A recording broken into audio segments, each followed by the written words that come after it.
Hey everyone, hello there. Shawn Kaplan, licensed mortgage maker with Access National Mortgage. I hope you're doing well today. I wanted to go ahead and help out today and with the tips from a pro. And our first reader submitted question says, Shawn, what is the number one most impactful thing that you could recommend to somebody that's wanting to raise their credit score?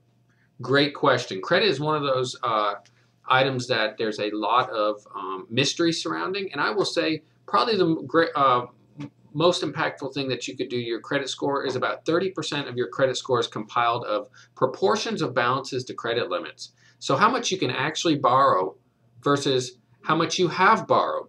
So for instance, if you owe $300 on a $1,000 credit card, your proportions of credit limits to balances is 30%.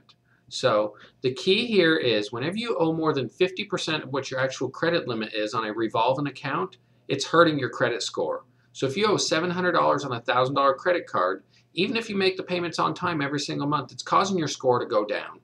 If you owe less than 50%, but more than 30% of your credit limit on a monthly balance, it's not causing your credit score to go down, but it's not going up either. So if you owed $400 on a $1,000 credit card, your score's not going down, but it's not going up either.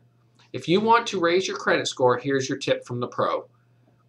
Never owe more than 30% of your credit limit, your proportions of your credit limits to your balances. So for instance, if you owe $200 on a $1,000 credit card at the time that the billing cycle comes out, which is when it hits your credit report, which is usually between the 1st and the 5th of every month, your credit score is going to be going up. So the whole name of the game is keep your balances low, your limits high on your credit cards, which also include if you pay a credit card off, great. The balance went all the way down, so your proportions of balance credit limits went way down. But remember, if you close that credit card out, it's now wiped that limit off from your credit, and it's actually detrimental to your score. People ask me all the time, why did my credit score go down when I paid that card off and I closed it out? You should have paid it off, but you should not have closed it. The credit bureaus want to see how much credit people are willing to extend to you and how little you've used. Hope this tip from the pro helps. Y'all have a wonderful day.